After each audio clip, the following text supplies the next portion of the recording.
my name is Christy McGuire, and I am the Vice President of Business Solutions for the Americas at Workplace Options. I'm very excited to be joined today by Allison Broglie. Allison is an international sales strategist, an innovative marketer, and a professional problem solver. Since 2013, she has worked in the insurance industry in both carrier and consultancy organizations for life and disability insurance and retirement planning. Today, we're going to be discussing the social determinants of health and how organizations can respond to the determinants of health in the workplace, as well as the importance these factors play in the workplace itself. So to give our listeners a bit of context, the World Health Organization defines the social determinants of health as non-medical factors that influence health outcomes. They are the conditions in which people are born, in which they grow, work, live, and also age. Some examples of social determinants of health include income and social protection, education, unemployment and job security, working life conditions, as well as social inclusion and non-discrimination. The social determinants not only affect the health and quality of life, but they can also impact the workplace and affect job performance, attendance, retention, as well as productivity, all of which make the social determinants of health as something that employers need to pay attention to when examining organizational performance.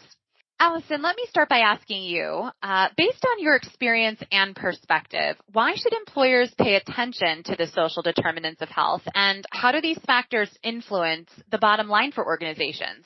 Sure, Christy. So I think it was great that you reviewed what we're speaking about when we're speaking about the social determinants of health. So really looking at health in a very holistic manner, and I think in ways different than a lot of times we think of health. And so I like to think about when you think of these areas, when we're thinking about Maslow's hierarchy of needs, these are the most important needs, a lot of these social determinants of health. And when people are unable to meet these needs, it's very challenging for them to thrive in other areas of their life. And I think it's beneficial when discussing why should employers be interested in this. It's really important to look at it from a blue collar versus a white collar type of job. And this is not to say that there won't be overlap of what people are struggling with in both types of jobs. But for someone in a blue collar position, they may be struggling, for example, with accessing health care, as many of these types of jobs don't provide health care. They may not also be paid as much. So that has a ripple effect on many of these areas that you just mentioned in terms of how they're able to provide for their families, where they're able to live, and transportation they are able to have access to. So for an employer who has a lot of employees in these roles, assisting them to make sure that their basic needs are being met will allow their employees to thrive more at work, will reduce turnover, and especially now when many service type of jobs are struggling to find employees, it will be an incentive to have people want to work for you. And when we are looking at white collar organizations more, what we are seeing more and more, and especially since COVID, is that people are expecting more of their employer in terms of them providing them more than just a paycheck. They want to feel that their employer has interest in them as a person. And I know from being a manager how many things you need to focus on at once. However, by paying attention to this for your employees, you're going to be helping them with employee happiness at work, better retention, being known as a place people want to work, and increasing the quality of work your employees do. Because when people are struggling in areas outside of their work, you're many times going to see that reflected in the work that they do for your organization. Wow, that is very well said. And most certainly, I think, people come to work and a lot of what they do becomes, who they are at the company and how they feel accepted and the resources that they have available to them. What have you seen as some of the gaps and barriers that prevent employees from accessing quality care and support? Sure. So first, I think it's important to look at are quality care and support available to them and easily accessible to them. Many times employees don't even know what all they have access to. So either it was not told to them or, it was very quickly told to them during orientation when they're already being bombarded with lots of other information. And even if they know that they have access to it, it many times can be hard to find that information and those resources when you actually need it. So if they can't easily access the information and resources, are they going to be comfortable asking someone how to find it? And also, while talking about mental health and asking for help is becoming much more common in recent years, there is definitely still stigma for some around asking for help and even accessing that support. And another barrier is the care and support they have access to. Is it actually going to be of benefit to them? Many times people don't even know they need help. And even if they realize it, they don't know what help they need. So if they're partaking in this support, is it actually supporting those individual needs and what they're actually dealing with? That's an excellent point. I think now today more than ever in the past, organizations are rethinking the types of benefits and support that they're offering employees. And this is a very important key to consider when looking around what benefits should be offered.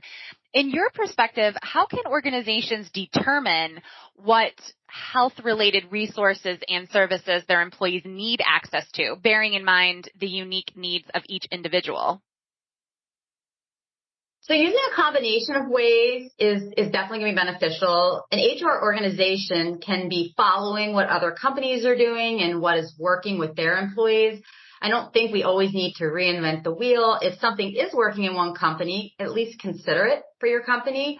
But with that being said, each organization is very different in terms of what they can afford, what they can support, and what the needs are of their employees.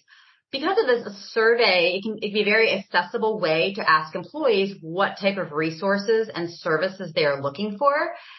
The downside of this is that this way of collecting information is only as good as employees knowing what they are dealing with and what would be a benefit to them, as well as what resources are even available in the world. So if the company does have the resources to do it, utilizing a questionnaire that can ask a little bit kind of deeper probing questions that can really get an understanding of what's going on in someone's life and what concerns they have, and then being able to look at that and offer resources that will be of assistance for that group of people.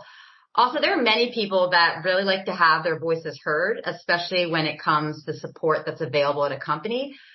Anytime you're able to get someone that's able to be interviewed, that's a great opportunity to allow them for follow-up questions to what employees are saying and really having that conversation so you can get to the root of what is actually going to help someone, because many times we think what we know is maybe going to help us, but actually when we're talking something out and through with someone, we actually realize maybe another type of support would actually be of benefit.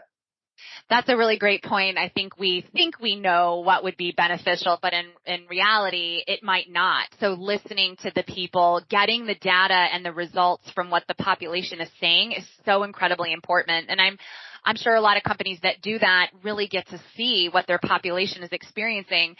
Also, today now more than ever, leaders are really having to do so many things. They have to wear so many hats. And I guess, from your perspective, how can leaders respond to social determinants of health in the workplace? And in your mind, what benefit do well-being programs provide for this? A good place to start is to start speaking about the different social determinants of health in the workplace. In many organizations, you're probably going to hear some talk about nutrition, physical activity, sleep, maybe stress reduction, but there are so many other aspects of our health, and sometimes I'd actually argue sometimes things that are even more important areas to speak about. Because yes, nutrition is important, activity is important, but if you're living in an unsafe neighborhood, that's probably going to take over a lot of these other areas, and that's going to be kind of the driving force of what the support you need. So that's why I think it's really important to focus on all these areas and realize that health is so holistic, and each thing has a ripple effect on everything else. However, in terms of implementation, each organization is really going to need to do this differently. They're going to need to look at the needs of their individual employees, as well as looking at what the organization can realistically do. Overpromising is not going to serve most companies well. not all companies have the same resources, and that needs to be acknowledged, and just do the best with what you have. A company's word is important to their employees. So ensuring that whatever is being spoken about, the actions of the companies follow that. If a company is speaking about the importance of work-life balance, but then regularly having people working late or on weekends, your employees aren't really going to be taking your words that seriously. Now, this is maybe being looked at more of an issue from a white collar type of role. For a blue collar position in roles where people are doing, for example, more shift work, it can definitely be more of a challenge, as many times they're more removed from the corporation's initiatives if they're just coming in for their shift, working their shift, and then going home. However, if you look at a company like Starbucks, who are paying higher wages than many of other comparable jobs, providing health care, training, and education opportunities, they are looking at some areas where they can positively impact their employees' holistic health status. In terms of what benefits wellness programs provide, that really depends on, I think, a couple of things. But one is they're providing what employees need, and if employees are actually using those services. I think we know many times services are being provided, but they're not actually being used. So if they are being used, they can really help increase an employee's work quality, reduce sick time, make employees feel more connected to their company. Now, if they aren't being used, it would be good to look at why. Are they not the right resources that are being provided? Is it not being communicated well that these resources are available? And understanding what the reason is if these options aren't being used is really going to be helpful for that organization, because if you're putting the time, energy, money into offering these services, you do want to make sure that people are using them. So understanding then why are they not being used, and then being able to make changes to the program so that employees find benefit from them. Yeah, I think, all of us come from different backgrounds, and we have different experiences in our lives, and everything you just said, sometimes it's hard to know where to start. I can't tell you every day I wake up and I read a different article about you need to sleep more, you need to eat healthier, you need to exercise more, you need to do this, you need to do that. And it's really, not everybody sits down and says, I'm going to get a plan in place and I'm going to do all of these things. So I feel like there needs to be a place that somebody can start. There needs to be a place where they can come to one place and figure out what's the best pathway forward for them. How can they take their problem, whatever it is, and move forward with the best solution? And, leading into my next question, we do live in a different world today. I think every day you wake up on the news, there's some new crisis somewhere in the world going on. It's very different than it was several years ago. And, workplaces in general are evolving, and they're adjusting to these disruptive events that are truly impacting the organization and their employees. And so often companies are so focused on the safety factor and the risk factor of the organization, but they're not necessarily looking at the psychosocial risk factors that are potentially going on. In your opinion, how do you see the need for organizations to focus on psychosocial risk factors in the workplace? And how do they affect employees' well-being? So I think, it used to be for many jobs were just looked at as somewhere where you went to earn a paycheck, and you probably didn't expect that much else from your workplace. It was just a place to, have that secure place to get your benefits. You come, you go, that's kind of it. But that's definitely been shifting in recent years, from employees' mental health becoming more of a focus, and with younger generations not wanting to work at a company just for that paycheck. Younger generations are more open about mental health challenges and are looking into aspects of a company that previous generations just weren't focused on. So there needs to be these open conversations now about burnout, how to prevent it, how to deal with it if you get there. And managers need to be trained on how to support their employees on this, especially as they're going to be the ones leading by example. I think what's really hard is we get caught up in our day-to-day responsibilities. We are very, a lot of times reactive. We're just focusing what's right in front of us.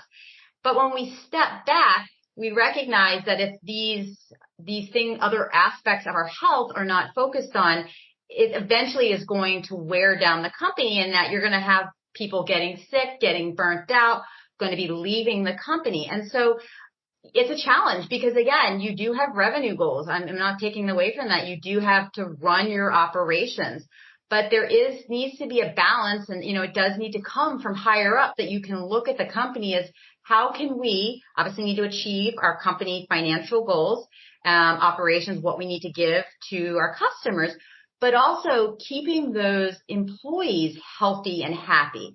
Because at the end of the day, if you don't have them, that's going to have then an impact on those other things. Your products or services aren't going to be able to be delivered. Your financials are going to struggle. And so it's really, again, looking at it really shouldn't be looked at in silos, that each of these things need to be focused on, because each of them have a large impact on each other. No, that's a good point. I think going back to your point, having open conversations is so important, and feeling that yourself, that you can have those things with your superior or your manager.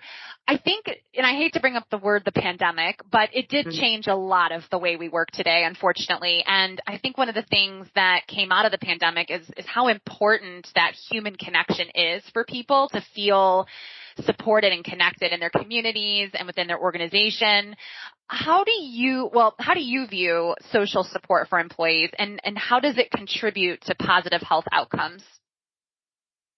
Yeah, and I first just kind of want to comment on your point. Well, COVID definitely, has had many negative, implications for companies. I think one thing that it did allow us to do is it brought the mental health conversation out of the darkness and into the light, which I think was something that we needed. Sometimes, as I say, like, you really only make a change when there's just kind of no other option. And I think we kind of got to a point, and it's sad that we had to get to this point, but people were so stressed out that something had to change because people could not keep going the way that they were going. So, that is the good thing when we see negatives in this world. A lot of times that's what sparks change. So I feel like what we're seeing more now, and why there's so much importance of the social support for employees, is that people, nobody wants to feel like they're alone. They want to feel like in the world and part of their organization that you do matter to the organization. I think a lot of times we want to separate our outside life and our work life. That really just can't be done. If we're bringing our whole selves to work, that is part of our overall life. It is such an important part of how we feed our families, how we spend our time, where our energy is going. So we really can't disconnect the two. Human beings, we are tribal creatures, and we are not flourishing without social support. So again, that shouldn't be that we just have the social support outside of work. We need that social support in the workplace as well. Think about how much time we spend at our jobs. We spend more time there for many people than they do with their families and friends. So finding that social support in the workplace is really imperative to a healthy work environment. No, that's a great point. And I think that leads me to my last question here. Going back to our conversation at the beginning about, how companies are reinventing themselves, and they're really focusing on their culture of the organization and their culture of well-being. It's definitely an important topic for most organizations today. We so often think that people just know where to go, and they know how to pick up a phone, and they know how to connect into any of the services they offer. But so often, again, that isn't the case. And so we've seen this new role emerge, which we would call the mental health champions, where these individuals are volunteering on behalf of the organization to really sort of be the gateway or the advocate to this culture that the organization is creating. And so we see these individuals and their role being such a huge part of connecting with people, and really supporting them when, times are difficult. So in your opinion, what role do mental health champions have in the workplace, and how can they support employees to find quality of care and support their health related concerns? So I think the more ways that we can find to destigmatize needing and asking for help is extremely important in workplaces. Continuing to emphasize, like, if your leg was broken, you wouldn't be told to just keep trying to push through it and deal with the pain and the negative impact it is having on your life. So understanding that taking care of your mental health is just as important as taking care of your physical health. And I think this is important to continue to reiterate, because even if we know it, I think, again, something that's a physical thing, we can see it, and it's a different type of pain. So we're more likely to just go to a doctor and deal with it. But again, we need to take the same care for our mental health. And not that I want to focus on productivity, because I think there is sometimes too much attention put on that in our culture. But if that is something that's a concern of someone's, like, oh, I'm taking time out to focus on my mental health, I'm not going to be as productive.